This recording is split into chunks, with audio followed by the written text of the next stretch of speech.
Hello dear student. जैसा कि हमने प्रीवियस लेक्चर में हम लोगों ने डिस्कस किया था इंट्रोडक्शन ऑफ एंजाइम के बारे में। आज नेक्स्ट है उसी से आगे आपका आज के लेक्चर में हम लोग कवर करेंगे कि आपका एंजाइम किस टाइप से वर्क करता है, और second energy profile diagram of enzyme, and third is history of enzyme, and then nomenclature of enzyme. So we will start the first topic of this video. First of all अगर हम लोग देखें कि enzyme किस type से आपका work करता है, तो बेसिकली आपके पास सपोज एंजाइम है। एंजाइम किसी सबस्ट्रेट से अगर बाइंड होता है तो बाइंड होने के बाद एक एंजाइम सबस्ट्रेट कॉम्प्लेक्स बनाता है। बट जैसे कि हमने प्रीवियस लेक्चर में देखा था कि कोई भी एंजाइम किसी भी सबस्ट्रेट से केवल अपनी एक्टिव साइट पे ही क्या होता है, बाइंड अप होता है। ये इसकी पर्टिकुलरली क्या है, एक एक्टिव साइट है। इसमें पूरा का पूरा एंजाइम आपका एनरोल्ड नहीं होता है, केवल उसकी एक्टिव साइट ही एनरोल्ड होती है, या हम इसको एक्टिव रेजिड्यू भी कह सकते हैं, जो इन्वॉल्वमेंट है मेनली फॉर केमिकल रिएक्शन। ठीक, देन जैसे आपका एंजाइम सबस्ट्रेट कॉम्प्लेक्स बनने के बाद आपके बाद इसमें आपका एंजाइम प्रोडक्ट कॉम्प्लेक्स बनेगा। एंजाइम प्रोडक्ट कॉम्प्लेक्स बनने के बाद जैसे इसमें एंजाइम प्रोडक्ट कॉम्प्लेक्स बनने के बाद आपके जो प्रोडक्ट हैं वो एंजाइम से अलग होना शुरू हो जाएंगे। बट एंजाइम में कोई भी चेंजमेंट नहीं होगा, केवल उसकी एक्टिव साइट ने क्या किया कि आपकी प्रोडक्ट की फॉर्मेशन करी, उसके रेट ऑफ रिएक्शन को इंक्रीज किया, और इंक्रीज करने के बाद आपको प्रोडक्ट फॉर्मेशन दी।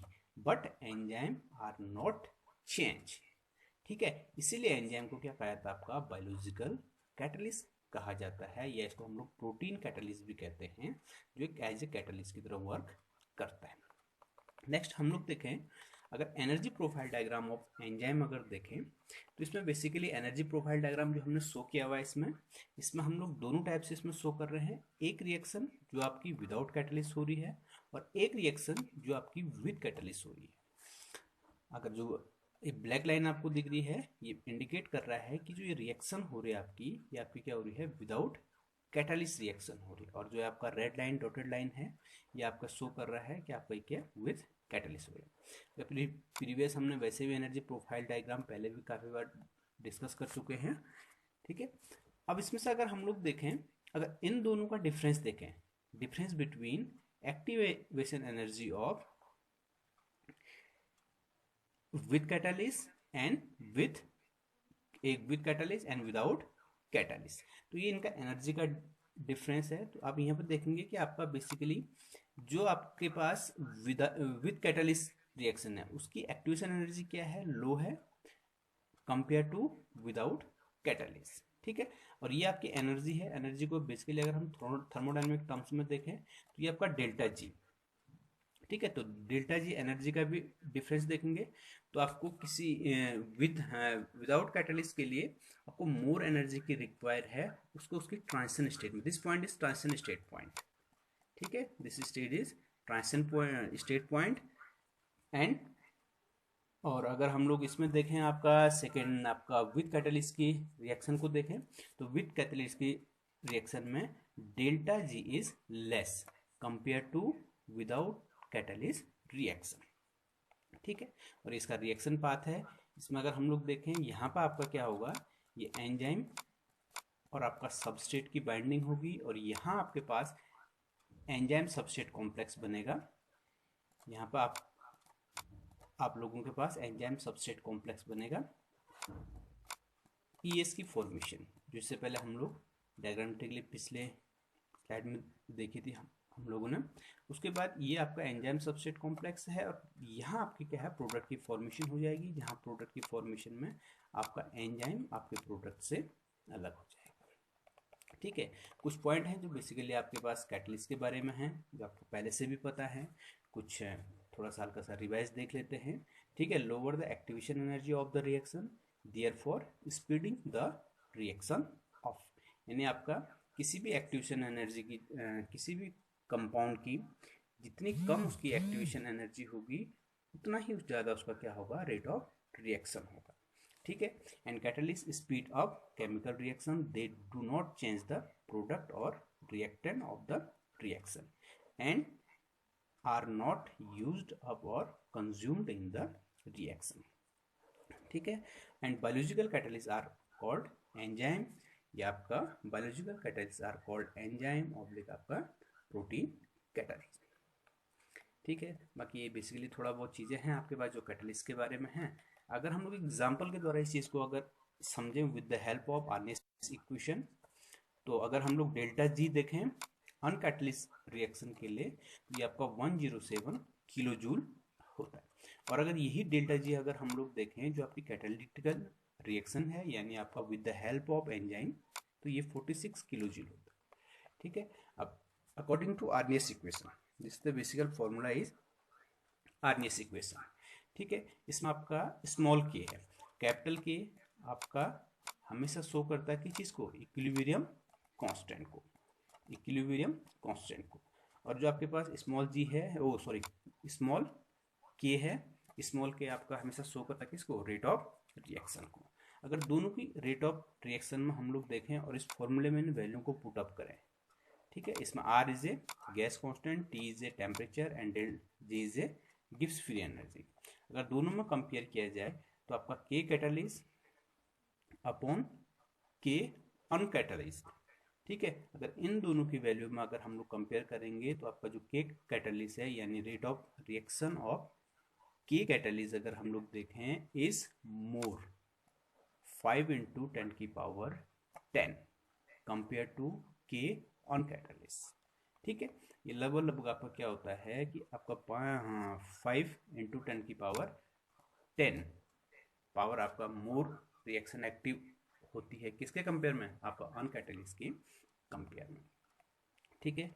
नेक्स्ट अगर हम लोग थोड़ा सा अगर बात करें इसकी हिस्ट्री के बारे में, एंजाइम की हिस्ट्री के बारे में, तो एंजाइम की हिस्ट्री बेसिकली जो इसकी शुरुआत हुई है, एंजाइम आपका सबसे पहले आपका फर्मेंटेशन से निकला हुआ है। फर्मेंटेशन में हम लोग बेसिकली ईस्ट को यूज करते हैं, तो आपका प्रीवियस में जैसे ईस्ट, ठीक है, to indicate the catalysis occurring in the biological system. तो आपका जो प्रीवियस नॉलेज के अकॉर्डिंग देखें तो पहले इस जो एंजाइम का वर्क होता था या फिर एंजाइम बेसिकली किस चीज़ को कहते थे, आपको ईस्ट को। अगर हम लोग ग्रीक के अकॉर्डिंग देखें तो एंजाइम ईएन मीन्स आपका इन एंड जाइम मीन्स ईस्ट, तो कुल मिलाकर हम लोग कहेंगे इसको आपका इन ईस्ट। तो सबसे पहले जो आपका एंजाइम का जो डेवलपमेंट हुआ वो आपका ईस्ट से हुआ, या फर्मेंटेशन हिसाब से हम लोग अल्कोहल फॉर्मेशन करते हैं with the help of sugar fermentation से। ठीक है। जब आप लोग क्या करते हो, ग्लूकोज को जाइमेज एंजाइम के हेल्प से अल्कोहल और कार्बन डाइऑक्साइड में अलग करते हैं। ठीक है। देन थोड़ा सा आगे आएंगे, उसके बाद आगे चलेंगे तो उसमें लिखा हुआ isolation of the enzyme system from self free extract of the yeast was achieved in 1833 by Buchner. तो सबसे पहले जो आपका सेल में आइसोलेशन किया एंजाइम को, सबसे पहले आपके बकनर साहब ने किया, कब, 1833 में। ठीक है। The active principal third is the active principal was termed जाइमेज which could convert sugar to alcohol. Jaimage were later found to be mixture of several enzyme. तो बेसिकली पहले हम लोग ने क्या कहा, जैसे पहले मैंने इससे पहले भी आपको कहा था कि फर्स्ट आपका जो अल्कोहल की जब फॉर्मेशन हुई तो फॉर्मेशन में सबसे पहले जो जाइमेज एंजाइम यूज हुआ।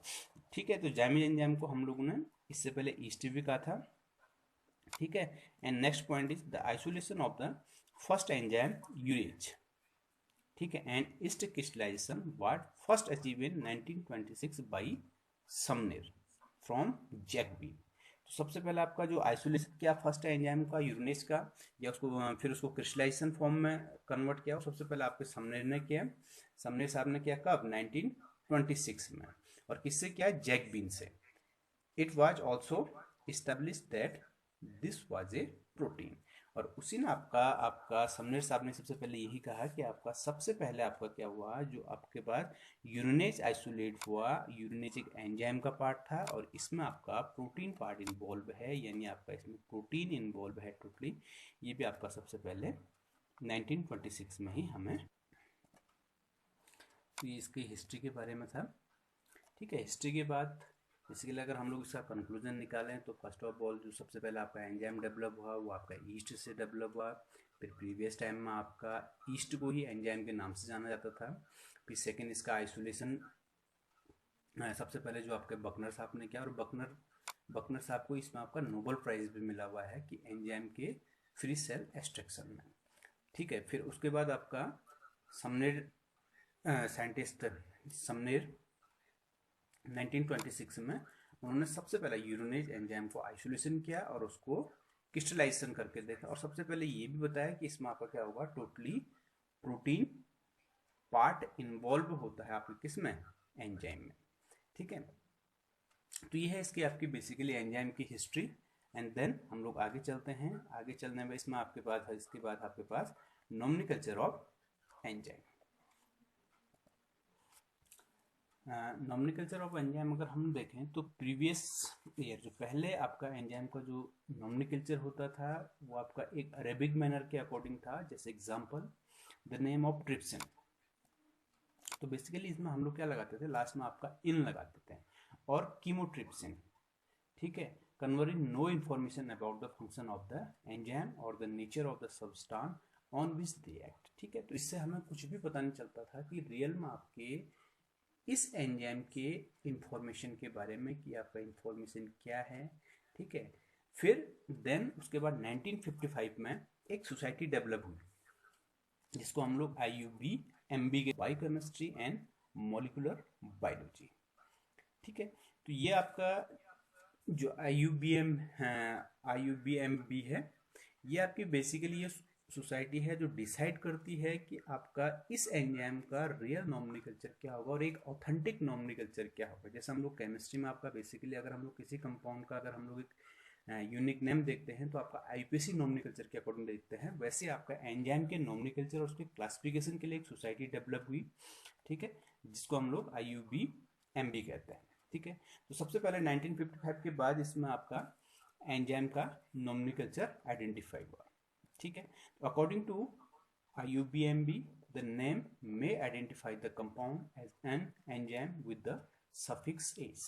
ठीक है, तो आपका कोई भी आपका एंजाइम्स है और जिससे आपका वो आइसोलेट होता है उस पर्टिकुलरली कंपाउंड के लास्ट में हम लोग यानी सफिक्स क्या लगाते हैं, एज लगाते हैं। ठीक है, enzyme are normally named by the editing suffix ase to the main part of the name of the substrate on which they act। It means जो आपका बेसिकली सबस्ट्रेट है, जिस सबस्ट्रेट को हम लोग यूज कर रहे हैं, और अगर उसी की कोई एंजाइमेटिक रिएक्शन है तो उसके लास्ट में हम लोग क्या लगाते हैं, एंजाइम के नाम में सफिक्स एज लगाते हैं। जैसे अगर हम लोग एग्जांपल देखें, जैसे माल्टेज। ठीक है, जैसे आपके पास क्या हो गया, माल्टेज एक्ट ऑन माल्टोस। ठीक है, तो माल्टोस से ही आपका कौन सा एंजाइम डेवलप हुआ, माल्टेज। लास्ट में आपका अगर हम लोग देखें MALTOSC, तो लास्ट में आपका OSC को हटा करके, माल्टोस को हटा करके सफिक्स आपका क्या लग गया, ase. As lipase act on lipid, lipid के नाम लास्ट में आपने क्या है, lipid of the main substrate part. ठीक है, तो इसके लास्ट में हमने क्या लगाया, एज। तो इसीलिए आपका किसी भी एंजाइम के नोमेनक्लेचर में हम लोग उसके लास्ट में जो सफिक्स एज क्या करते हैं, यूज करते हैं किसके अकॉर्डिंग, जो उसका मेन सबस्ट्रेट का नाम होगा उसके लास्ट में। जैसे आपका एमाइलेज एक्ट ऑन स्टार्च और एमाइलोज, यानी एमाइलोज से आपका क्या बना, एमाइलोज का एंजाइम क्या बना आपका एमाइलेज। एंड आपका लैक्टेज एक्ट ऑन लैक्टोज। ठीक है, तो ये आपका बेसिकली एक इंट्रोडक्शन अगर हम लोग देखें, introduction of nomenclature of enzyme है, जिसमें हम लोग बेसिकली एंजाइम का नोमेनक्लेचर देख रहे हैं। ठीक है, ऐसे आपका जैसे काइनेज है, राइबोन्यूक्लियस है, कार्बोक्सी पेप्टेज है, तो सभी एंजाइम के लास्ट में हम लोग क्या लगाएंगे, सफिक्स एज यूज